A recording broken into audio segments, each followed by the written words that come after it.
Nu ska vi träffa Mike Hayes från Irland, Global Head of Renewable Energy på KPMG. Welcome, Mike. Good morning, Tina.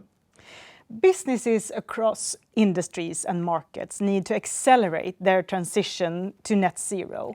And KPMG has gathered leading expertise in our global decarbonization hub.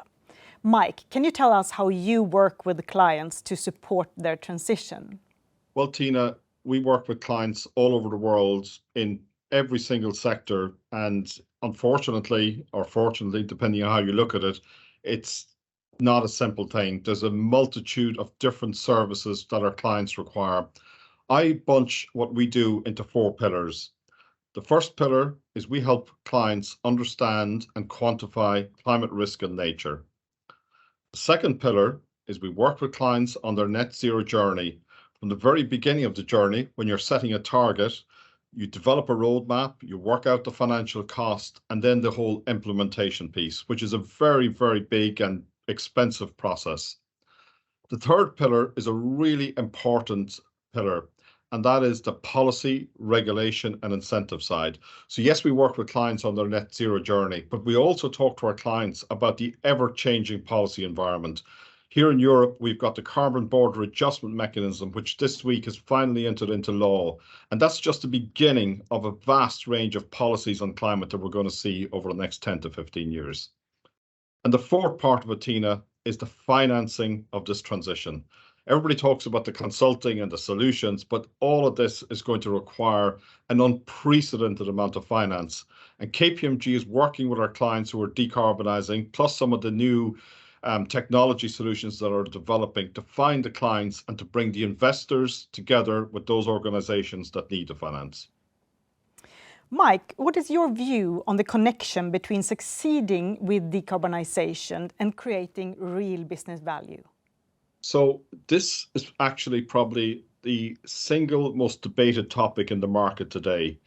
Many of our clients, both investor type clients and organizations who are pursuing decarbonization strategies, ask about the connection between decarbonization and in particular the cost of decarbonization and whether they're creating real value. The way I think about it is very simple. Yes, a decarbonization strategy, if you implement it right, does require very significant capital allocation. It does require new investment. But what is the choice? If you choose not to decarbonize, you will suffer. Your customers who are looking for greener goods and services will walk away. You will find it harder to recruit people. Eventually, access to capital will become more difficult. So it's not just a question of valuation. I personally believe, particularly when I look at the way the agenda is accelerating, choosing not to invest in decarbonization is possibly the most value destructive thing any business can do. How do you identify all the potential decarbonization levers that needs to be addressed for large corporations with businesses all over the globe and potentially 10,000s of suppliers? So today, the question of decarbonization levers comes up a lot, and for one very simple reason. We are no longer talking about climate commitments. We're no longer talking about climate strategy. The major corporate organizations around the world are implementing decarbonization strategies. And that is why the question of decarbonization levers comes up all the time.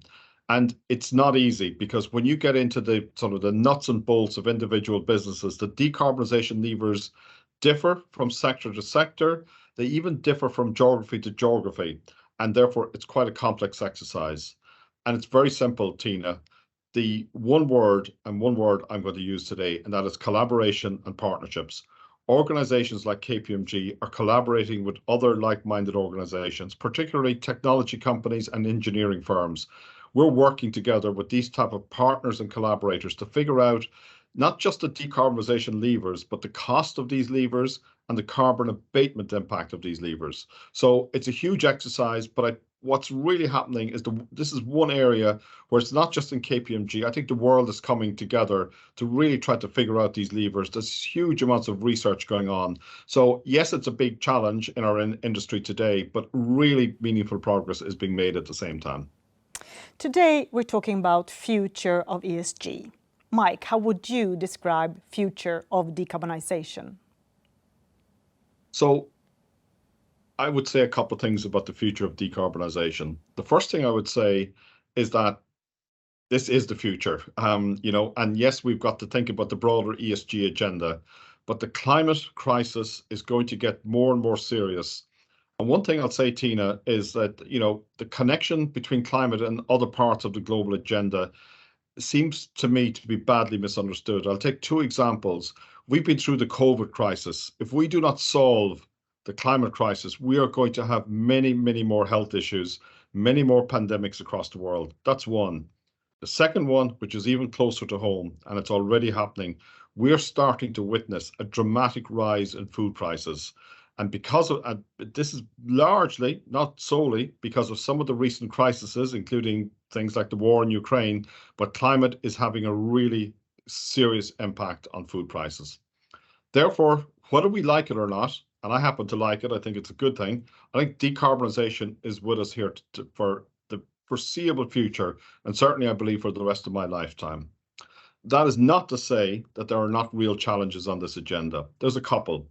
The sheer effort and cost of decarbonizing at a corporate level, at a country level, and at a global level is probably the single greatest challenge we will ever face. But that's not the only one. The second one, and my real passion, technology. I believe that if we really start to focus on innovation, develop and improve existing technologies and come up with new technologies, we will really make real change on the decarbonization agenda. But today, we do not have the technologies available to reach net zero by 2050.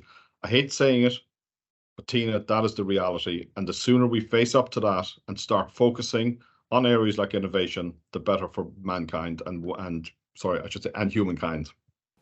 Thank you, Mike, for participating in KPMG Breakfast Club, and thank you for your global insights.